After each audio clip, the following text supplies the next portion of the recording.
अस्सलामु अलैकुम वरहमतुल्लाह।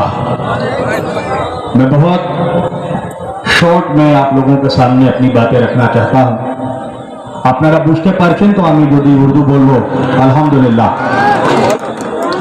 परवरदिगार खुदावंद करीम हदीस कुदसी में फरमा रहा है, लौलाका लिमा खलक़तुल अफलाक। ऐ मेरे नबी, अगर आप ना होते तो हम इस पृथ्वी को पैदा ही नहीं करते।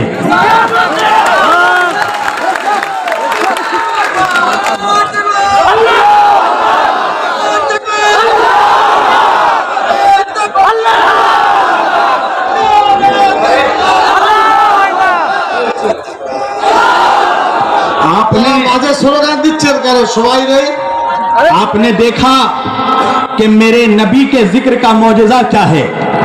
आज जमियतुल उलमा हिंद ने जो ये प्रोग्राम किया है, मेरा नबी इस प्रोग्राम से राजी है। उसकी दलील यह है कि मौसम बदल गया। अल्लाह अपने नबी से कितनी मोहब्बत करता है।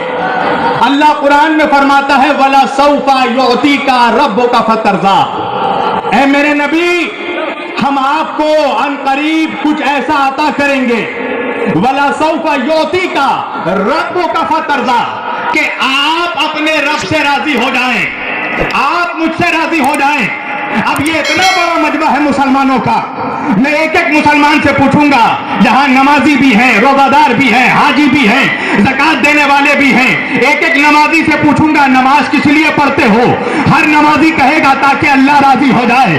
हाजियों से पूछूंगा, हज किस लिए जाते हो? क्या इसलिए कि अल्लाह राजी हो जाए। रोजादारों से पूछूंगा, रोजा किस लिए रखते हो? क्या इसलिए कि अल्लाह राजी हो जाए। ज़कात देने वालों से पूछूंगा, ज़कात किस लिए देते हो? क्या इसलिए कि अल्लाह राजी हो जाए। अब देखो मेरे नबी से अल्लाह कितनी मोहब्बत करता है। भाई सारा जहान ये चाहता है कि अल्लाह राजी हो जाए, अल्लाह चाहता है कि मोहम्मद राजी हो जाए।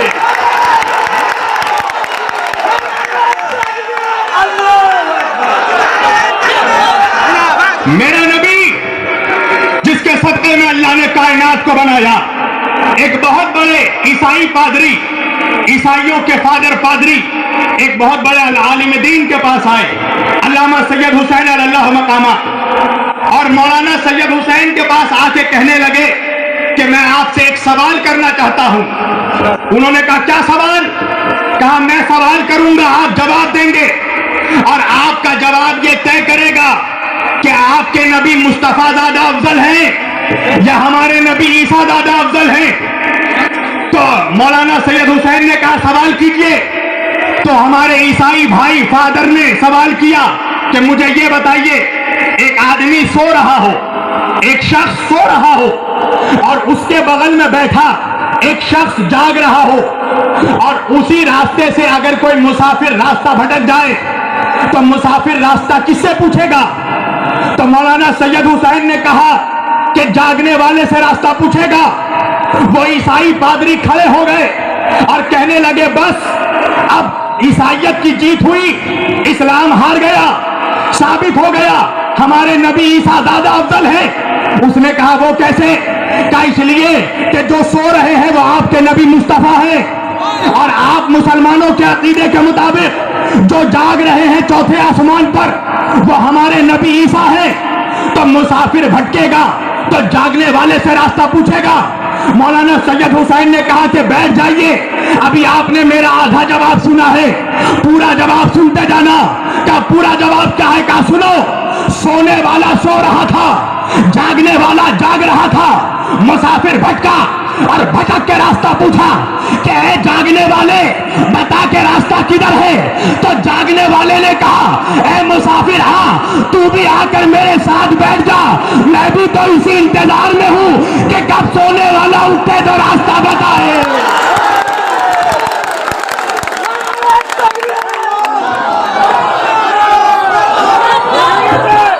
मेरा नबी वो है कि जिसे अल्लाह ने भेजा तो रहमतल लिल मुस्लिमीन बन के बना के नहीं, रहमतल लिल आलमीन बनाकर भेजा। हर धर्म का आदमी मेरे नबी को चाहता है।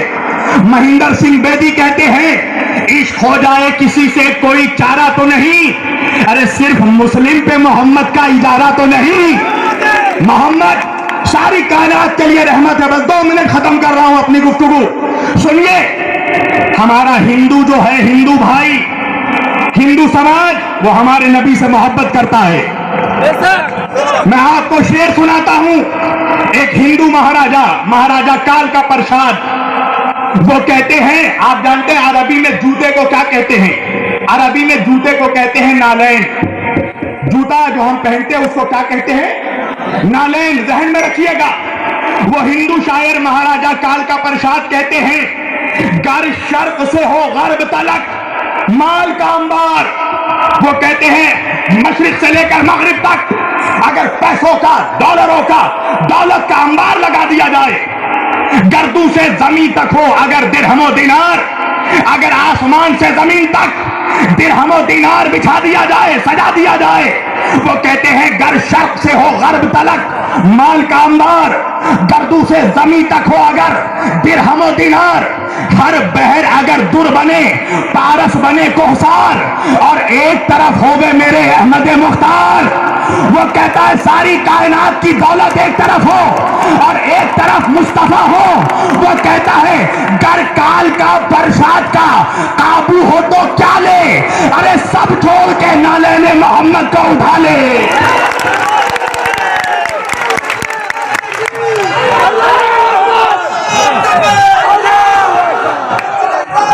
ہمارا ہندو بھائی کہہ رہا ہے کہ میں تمام دنیا کی دولت کو ٹھوکر مار دوں گا اگر مجھے مصطفیٰ کے جوتوں کی خاک مل جائے. لہذا میں اپنے ہندوستان کی حکومت سے یہ اپیل کرتا ہوں کہ دیکھیے, ہم مسلمان اپنے نبی سے جتنی محبت کرتے ہیں ہم اپنے دیش سے بھی اتنی محبت کرتے ہیں. اس لیے کہ ہمیں دیش سے محبت کرنا, ہمارے نبی نے بتایا کہ دیش سے محبت کرنا ایمان کا حصہ ہے. اگر آپ کو شک ہو تو جس طرح ہمارے سرحد میں, ہمارے آرمی فورس میں راجپوتانہ ریجیمنٹ ہے, جس طرح سکھ ریجیمنٹ ہے, آپ ایک مسلم ریجیمنٹ بنائیے. اگر ہم اپنی خون نہ بہا دیں اپنے وطن کی حفاظت کے لیے,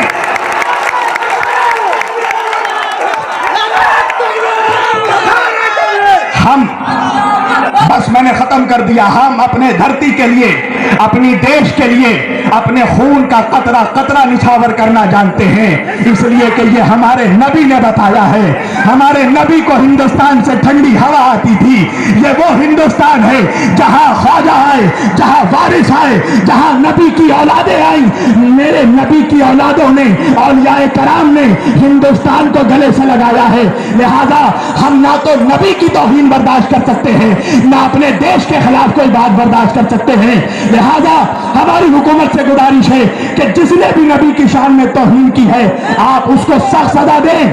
اور ہم مسلمان یہ بھی اعلان کرتے ہیں کہ اگر ہمارے درمیان میں سے کوئی دوسرے کے بھگوان کا اپنا اپمان کرتا ہے, کوئی دوسرے کے دیوی دیوتا کا اپمان کرتا ہے, ہم اس کے بھی خلاف ہیں.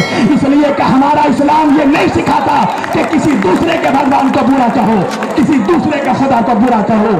انہی باتوں کے ساتھ میں اپنی گفتگو ختم کرتا ہوں. 2 شعر اپنے نبی کی شان میں پڑھ رہا ہوں, ختم کرتا ہوں. شاعر کہتا ہے, شعر میں آپ کے شایان کہاں سے لاؤں, شعر میں آپ کے شایان کہاں سے لاؤں, میں خدا بن سا قلمدان کہاں سے لاؤں.